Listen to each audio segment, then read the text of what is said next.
everything number 2. So yeah, as I was talking about in my previous video, a bit that really stuck out like a sore thumb, is that a right word? R-I-L-E-D, with me, was when he said it's not a free pot of money.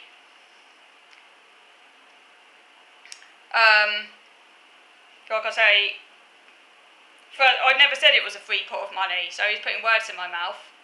And what a rude thing to say. You know, I never said it was a free pot of money. What patronising, I don't know, thing to say. Like I said, I can only think a Tory would say that, or someone who's kind of a right-wing liberal maybe might say it as well, but it's not a very nice thing to say, is it? I can't actually quite now remember the other thing he said on there, but he was making a dig about my disability and like implying I'm not as disabled as I was making out. That's the other thing that was offensive, but I can't quite remember exactly how he worded it, but it was basically implying that I wasn't as disabled as I was making out, like he was, he said you have to be eligible sort of thing, and I'm like, I am eligible.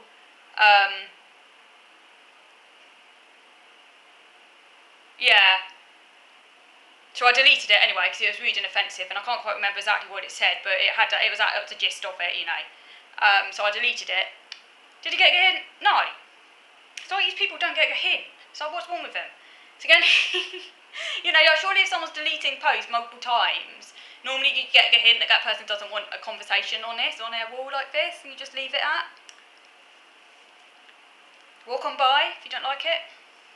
No one, you know, just walk on by. That's what I do, just walk on by. You don't have to get involved.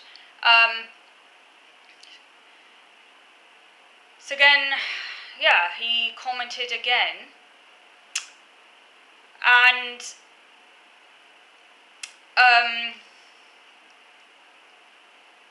this was after I was talking about my non-verbal problems. Now, I've been assessed by a psychologist, okay? It's in black and white, it's in writing, that I have severe non-verbal problems. Note, non-verbal. Just to make that clear. I'm sure you intelligent people watching this understand the distinction, but sadly, some people don't.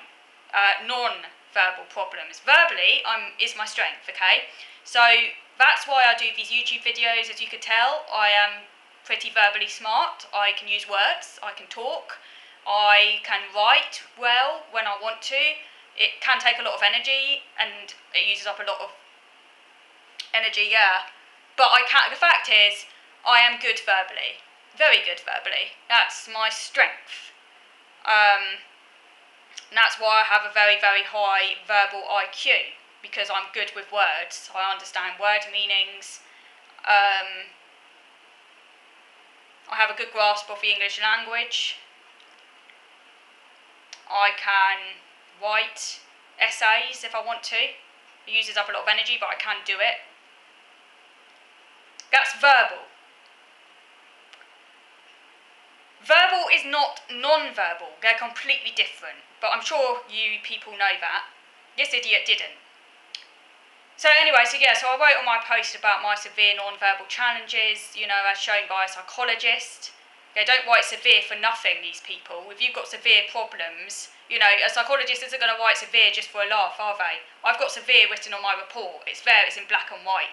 It's not in my head. I'm not imagining things. I have real deficits. This was picked up when I was at school as well. I shouldn't have to spell that out to these people.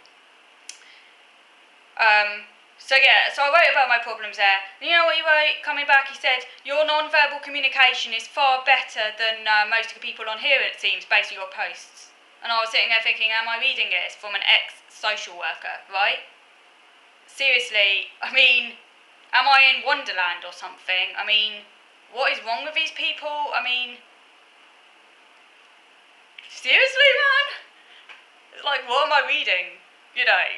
It's like everybody's some sort of like parallel universe. So I don't know what he meant by that. Non-verbal communication. Does he think that just because someone can write really well and eloquently on Facebook, that means they have good non-verbal communication? Non-verbal communication is the whole point of autism. that's autism described, non-verbal communication disorder. Doesn't matter what your IQ is or how good you are verbally. Autism is defined as a non-verbal communication disorder, and I have severe non-verbal communication problems. A psychologist who's trained in autism actually said that, and I've had tests and stuff. So that idiot doesn't know his arse from his elbow. But aside from that, it was downright rude. It was both rude, but it also showed such a profound ignorance that it was absolutely shocking that he could have even trained as a social worker. And these people are allowed to be social workers when they don't know what non-verbal communication is. So yeah, it was rude because it felt like he was challenging my autism that has actually been diagnosed.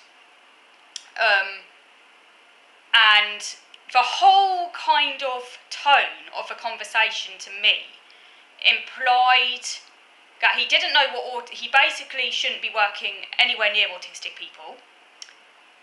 The whole tone of it implied that he was saying I wasn't as disabled as what I was making out, even though I've been assessed as very disabled. Implying that I have a strength that I don't have, using a strength I do have, my verbal ability, against me to make it out as though it's something else, not understanding a distinction between verbal and non-verbal, implying that I was thinking the money was just a free pot and that I was basically a grafter or something, like the whole Tory rhetoric about disabled people kind of scrounging off the state and all of that. The whole kind of implication of what he was saying gave out those kind of bad vibes, like he was looking down at me as like one of those disabled people who is just trying to take an easy ride and is lazy and stuff. I want to tell him to sorry, excuse me, I'm not going to swear. But yeah, basically that was the whole implication of it. That was the toxic vibe we're sending out. So I ended up basically blocking him because he can't contact me now. Unfriending him because I wasn't having that. He also said, by the way, I was going to lose the appeal. He said you will lose the appeal against them, but that's basic stonewalling. They say that to try and intimidate you because I reckon that he didn't like the fact I was challenging social services, and because he used to work for them, he probably took it personally. But I wasn't criticising any individual in social services. I was criticising. Sorry, what am I trying to say? I don't know what I'm saying. Sorry, I've gone off and I can't think what I was trying to say. I think he basically took it personally. That was why he commented on my post. But it was incredibly rude anyway, and it left a very bad taste in my mouth. And I've already had a bad ongoing experiences with the current social worker. Although, to do him fair, he has been, at least lately, he has agreed to a care assessment. So I'm hoping, and I've got another meeting with him on Thursday. That's going to be stressful, but and that took quite a while because I've been asking for a care assessment for quite some time now, because the last time I had a care assessment was before the pandemic, but obviously my needs have changed massively and they're going to change again in the future. So I'm going to meet with him on Thursday, obviously via Zoom, and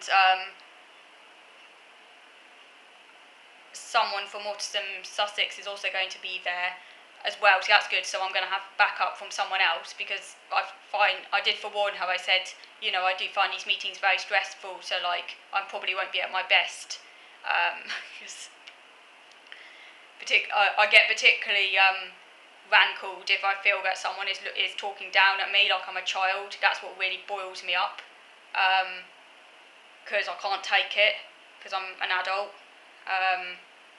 And I want to be treated with respect, and I want people to listen to me and not trivialise my disability and take me seriously as someone who's already been assessed as disabled and who knows, and who stop gaslighting me and treating my experiences as not real when they are real. That's what I want. I want people to treat me with respect, and I know when I am respected. I know when people do listen to me, because you can sense it, and that brings out the best in me, because I know I'm being supported, and I know I'm being listened to, and I know I'm being treated with respect. And there are amazing support workers out there, and I've encountered some of them who are absolutely amazing, who have empathy, who have understanding, who treat me with respect, who take what I say seriously. They're amazing people. Why can't we have more of those people? because they exist, and they're the people I want to surround myself with because they send out good vibes. But these people who talk down at me and treat me like crap, and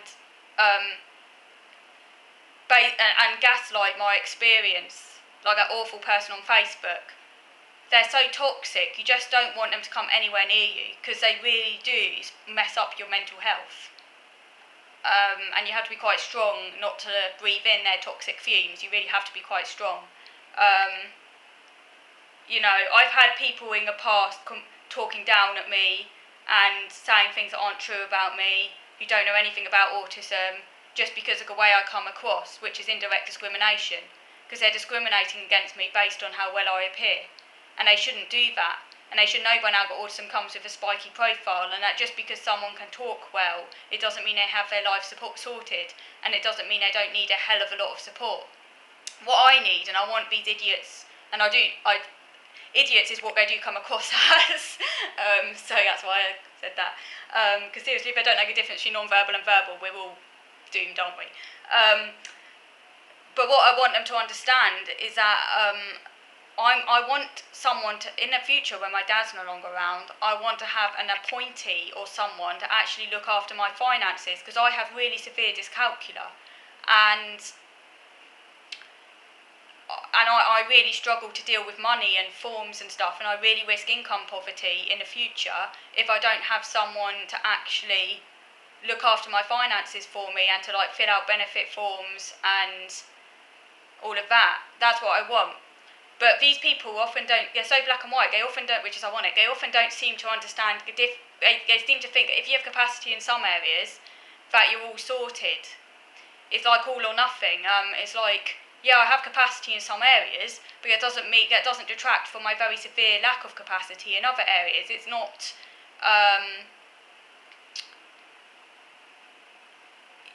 you can be severely non-functional in some areas while really high functioning in other areas. That's kind of what autism is. It's spiky, and that's the lack of understanding these people have, which shows we've still got a really long way to go. Anyway, thank you for watching.